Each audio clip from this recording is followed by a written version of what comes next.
And I don't vote. So I don't participate in politics. I'm like just I have my beliefs and I just go with that, whatever. It's not a reflection of a certain political party. But at the end of the day, I believe in like justice, right? Yeah. And that was a big reason. We talked about this too, why I stopped doing journalism in Canada, because I felt like it was like child murder after child murder and all this up stuff. Granny gets pushed onto the train tracks, breaks both her arms, and Buddy is picked up by the cops and out in like a few weeks. And I just couldn't deal with that because you can only do so much of that before you start to go insane. Sure.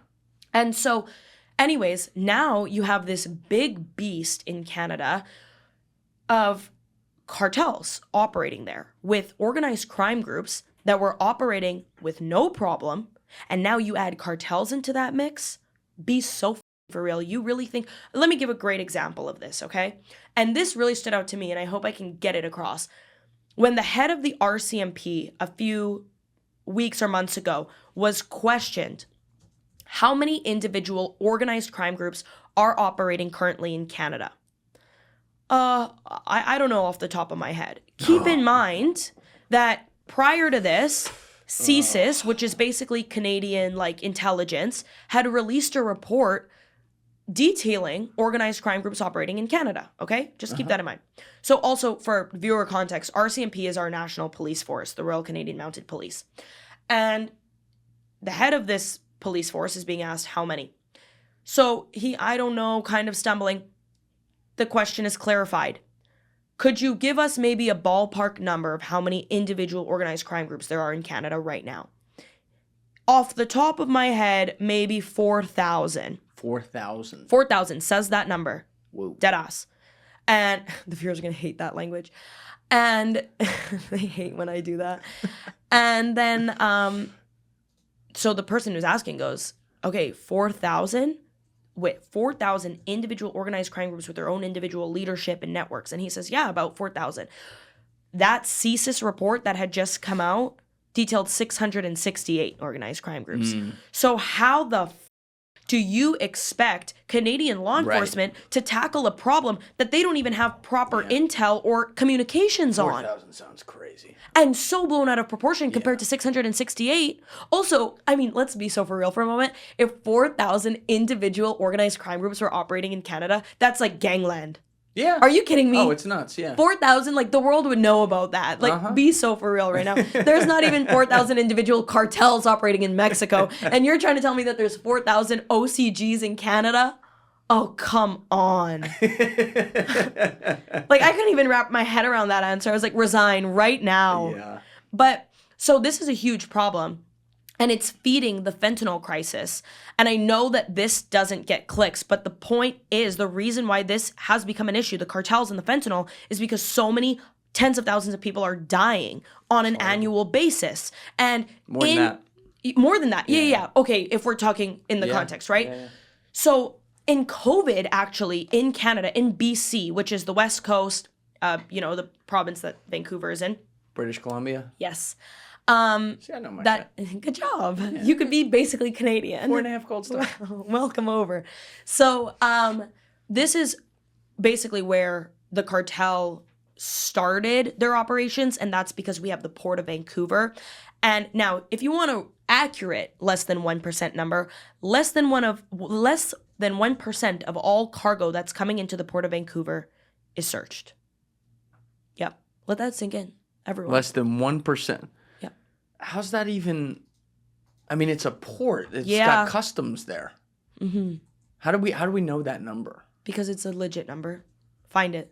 Source it. Yeah, let's do that. I believe you. So and if I'm wrong, delete that. But I swear I'm right. Port of Vancouver. 1% of cargo. How much? What percentage searched. of cargo is being searched?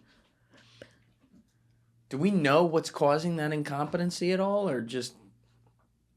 Yeah, there it is. The claim, it cannot be confirmed or denied. Well, I'm confirming it. While the search results discuss, that doesn't say you're wrong. Discuss Port of Vancouver operations, cargo statistics, and drug seizures. They do not include the overall cargo search rate.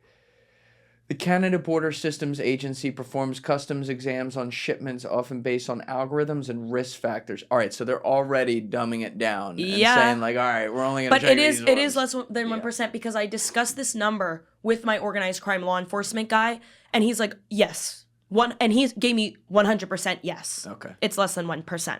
And it makes perfect sense because if you have that many people dying of fentanyl, so this is what I was getting to, is that during COVID, more people were dying of fentanyl overdose deaths than they were of COVID, to the point where the provincial health officer of British Columbia cried during one of her press conferences because of the sheer amount of people that were dying due to fentanyl. Oh, look at that. CBS, I used to work there. Everyone gives me shit for that, but I'm independent now. Here we go. BC Mayor sounds alarm over rampant crime at local port as expansion looms. And that's from 2 years ago.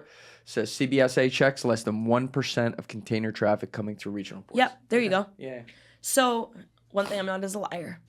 Anyway. You can call me whatever you want, but not that. You're not a liar. I know that. So you're working hard. I got it. Thank you. Anyways, so this is like a huge problem. And the Canadian government was truly not doing anything to crack down about it, even though we knew this was a fucking crisis. Right. Because you have people dying at this rate. There should be some sort of swift and immediate crazy response. I mean, we can't talk here in America either because we had this all fucked. We still have it all fucked up as well. I mean, we have literal cities like Kensington, and I forget the one out in San Francisco. What it's called? Do you know would what know. It's called? Wait, what? What's the one fentanyl section, crisis area in San Fran? In San Francisco. You're from the Bay Area. Yeah, I just heard it for the first time myself the other day. I can't even remember. Actually, no, I honestly don't know. That's you guys okay. There's don't have something to. that's It's a like lot of- It's like a Kensington, but like we have these. Okay, but throughout America as well. the problem is the slap in the face that comes with, it's a problem everywhere, which is why everyone's trying to crack down on this shit. The problem lies within the fact that Canada did nothing until Trump was threatening tariffs and to shut down the border. And then, okay, now we're going to implement a fentanyl czar. Okay, now we're going to look at our border. Not because thousands of Canadians were dying from this deadly opioid. Politics.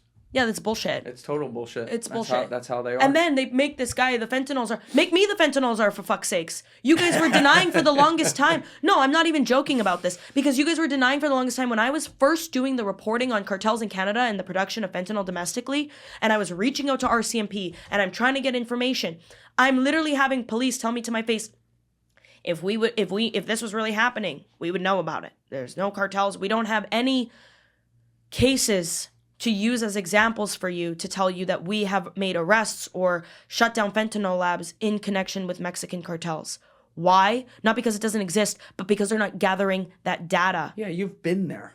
I mean, it's like I literally crazy. wanted to say, well, I'm going there tomorrow. You so, want to come with? No, literally, but I'm not a fucking narc. But it's so funny because I get the response, the press response, and it's like, well, there's no cartels, no. And I'm like, well, I have this Mexican guy from Sinaloa who's literally like, yeah, I'll come show you the fentanyl production tomorrow.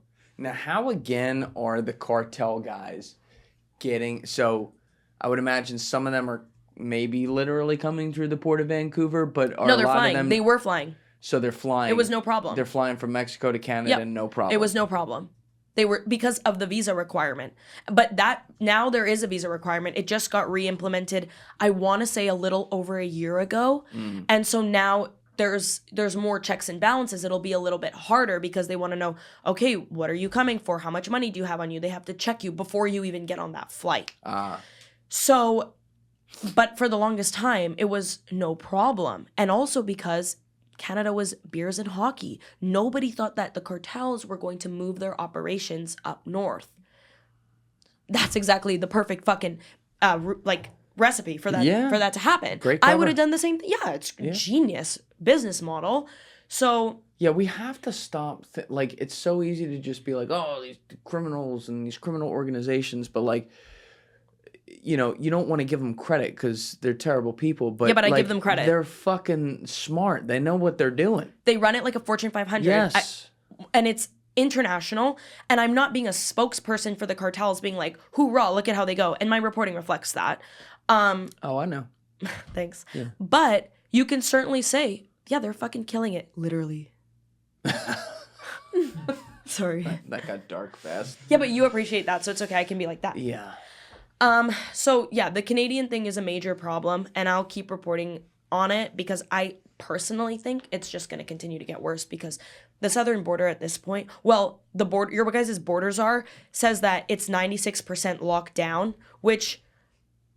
Tom Homan saying it's 96% locked down? Yeah. Thank you guys for checking out this clip. If you haven't already subscribed, please subscribe and hit the like button on this video. It is a huge, huge help. And if you'd like to check out this clip's full podcast episode, that link is in the description below or right here. And finally, you can follow me on Instagram and X by using the links in my description below.